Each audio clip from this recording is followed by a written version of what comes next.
Wah, fairy tales. Dahulu kala di sebuah kerajaan yang jauh, hiduplah seorang putri cantik bernama Rosa. Dia sangat angkuh dan malas.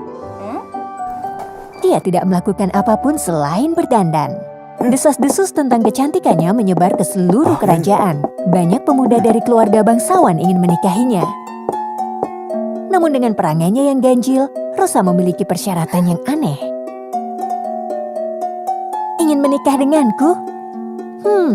Ayah, aku hanya akan menikahi seseorang yang bersedia dikubur hidup-hidup bersamaku jika aku mati lebih dulu. Hah? Putriku, bagaimana kau bisa mengatakan hal buruk seperti itu? Apakah Tuan Putri bercanda? Mengapa Tuan Putri menginginkannya? Jika seseorang mencintaiku, hatinya akan menjadi milikku. Dan jika aku mati, apalah arti hidupnya? Karena sebagian jiwanya telah diserahkan padaku. Sebaliknya, jika suamiku mati lebih dulu, aku rela pergi bersamanya ke surga. Semua pria takut dengan persyaratan sang putri. Mereka semua menyerah.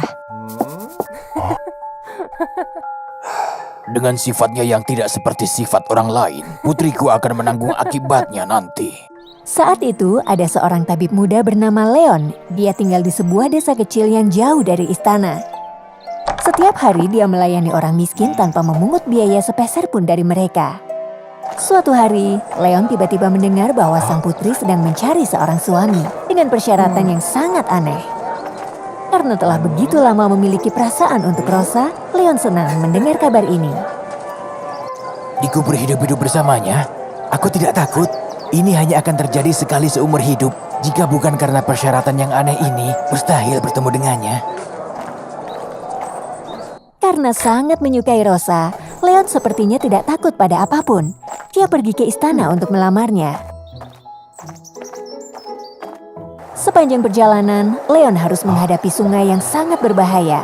Tapi tekadnya membantu dia untuk mengatasinya. Setelah menempuh perjalanan panjang, akhirnya sampailah dia di istana untuk menemui raja dan sang putri. Masih ada yang mau menikah denganku? Aku yakin kau sudah mendengar tentang syarat dariku, bukan? Kau harus dikubur hidup-hidup bersamaku jika aku mati lebih dulu. Aku setuju, aku mencintaimu, dan aku menerima segalanya untuk menjadi suamimu, bahkan meskipun aku harus dikubur hidup-hidup. Menyaksikan ketulusan Leon, Rosa pun harus menerimanya. Raja sangat gembira. Dia pun segera mengadakan pernikahan mewah. Setelah menikah, Leon memutuskan untuk kembali ke desanya bersama sang istri. Apa? Rumah tua ini milikmu? Mulai sekarang, rumah ini juga menjadi milikmu. Tidak, aku tidak bisa hidup dalam kemiskinan seperti ini. Kau bahkan tidak memiliki seorang pun pelayan. Kau bisa meminta ayahku untuk membuatkan kita rumah yang indah. Tidak, Rosa. Kita akan membuat hidup kita lebih baik dengan tangan kita sendiri. Waktu berlalu, Rosa tidak mengubah sikapnya sama sekali.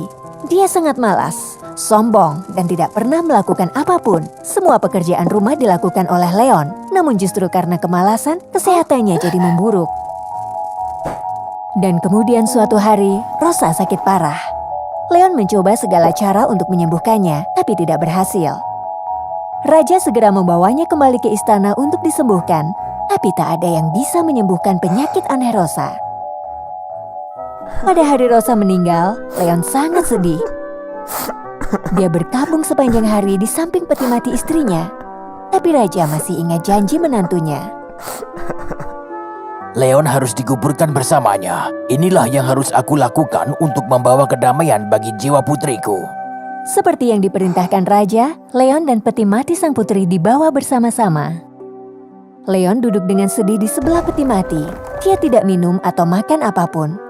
Beberapa hari kemudian, ketika Leon hampir kehabisan tenaga, kematian tiba-tiba muncul di hadapannya.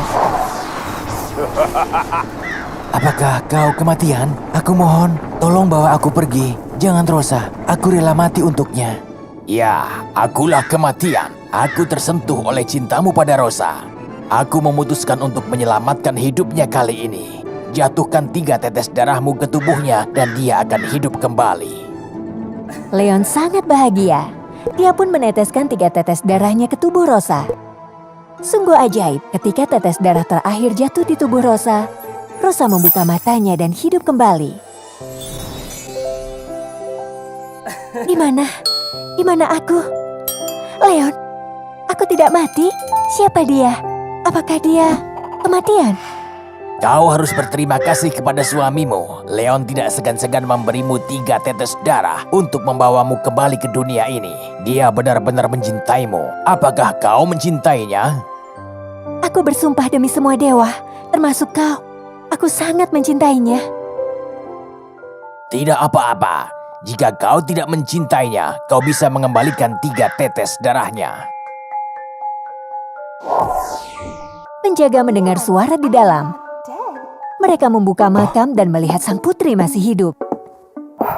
Pasangan itu dibawa ke istana. Mereka menceritakan semuanya. Raja begitu gembira dengan keajaiban ini. Leon telah berusaha keras menolongmu. Kau harus mengingatnya. Iya, Ayah. Beberapa hari kemudian, pasangan itu berpamitan kepada sang raja dan kembali ke rumah kecil mereka. Mereka menyeberangi sungai dengan perahu kecil. Sejak hidup kembali, Rosa mulai berubah. Cintanya pada Leon semakin hari semakin berkurang. Dia lupa betapa Leon sangat mencintainya. Aku harus kembali hidup dalam kemiskinan bersama Leon. Ya ampun, aku tidak tahan memikirkan itu. Sepanjang jalan, pasangan itu memutuskan untuk beristirahat dan mencari penginapan di dekat sana. Mereka melihat sebuah perahu mewah di dekat tepi sungai. Lihat, perahu di sana sangat mewah. Pemiliknya pasti seorang bangsawan. Kau benar. Hei, ada penginapan di sana. Ayo pergi ke sana dan kita makan dulu. Ketika mereka memasuki penginapan, Pangeran Taman Bruno segera melihat mereka. Saat itu juga, Bruno jatuh cinta pada Rosa.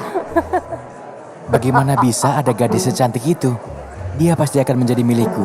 Tapi bagaimana cara aku mendekatinya sekarang? Apakah ada tabib di sini? Tolong, ada seseorang dalam keadaan berbahaya. Aku seorang tabib. Bawa aku ke tempat itu. Tunggu aku di sini. Luar biasa, orang itu pergi. Ini kesempatanku sekarang. Hai cantik, perkenalkan aku Pangeran Bruno dari kerajaan sebelah. Kau adalah gadis paling cantik yang pernah aku temui. Bolehkah aku minum segelas anggur bersamamu? Tentu, Pangeran Bruno. Aku Putri Rosa dari kerajaan ini. Silahkan duduk. Jadi, kau adalah putri cantik Rosa yang dibicarakan semua orang. Senang bertemu denganmu di sini. Dengan ketampanan dan kepiawaiannya berbicara, Bruno segera menjadi akrab dengan Rosa. Rosa pun dengan nyaman berkeluh kesah padanya. Suamiku sangat miskin, dan tahukah kau, aku harus mengikutinya kembali ke tempat terpencil. Jika kau setuju untuk pergi denganku, kau akan hidup dalam kekayaan sepanjang hidupmu. Hanya aku, Bruno, yang pantas untukmu. Mendengar kata-kata itu dari Bruno, Rosa berubah pikiran. Dia pun setuju untuk pergi bersama Bruno. Perahu pun membuang jangkar dan pergi. Ketika Leon kembali, dia tidak melihat istrinya. Menyadari bahwa Rosa pergi bersama Bruno, Leon segera mengejar. Ketika dia sampai di dekat kapal Bruno, Leon berteriak. Rosa, kembalilah padaku. Leon, kembalilah dan tinggal di rumah tua itu sendiri. Aku tak bisa bahagia jika aku harus hidup bersamamu. Ini emas untuk membalas budimu. Tolong, anggaplah aku sudah mati. Rosa, aku tidak membutuhkan emasmu. Jika kau tidak mencintaiku lagi, kembalikan 3 tetes darahku. Kukira kau akan meminta sesuatu yang lebih sulit. Ini, 3 tetes darahmu. Rosa melukai jarinya dan meneteskan 3 tetes darah untuk membalas budi kepada Leon. Anehnya, ketika tetes darah ketiga jatuh, Rosa jatuh ke tanah dan mati. Rosa, apa yang terjadi? Tiba-tiba Rosa menghilang di tangan Bruno, dan seekor binatang aneh muncul di hadapan Bruno. Nyamuk. Ya, Rosa berubah menjadi seekor nyamuk karena dia telah mengkhianati dan menghancurkan cinta Leon. Kau serangga aneh. Pergi, tolong aku. Pangeran Bruno sangat takut. Dia memerintahkan pelayan untuk mengemudikan perahu kembali ke kerajaannya. Karena kekurangan darah, nyamuk selalu menghisap darah manusia secara sembunyi-sembunyi untuk bertahan hidup. Sementara Leon, dia kembali ke kampung halamannya dan terus melayani orang miskin. Dia dihormati oleh semua orang dan menemukan kebahagiaan sejatinya.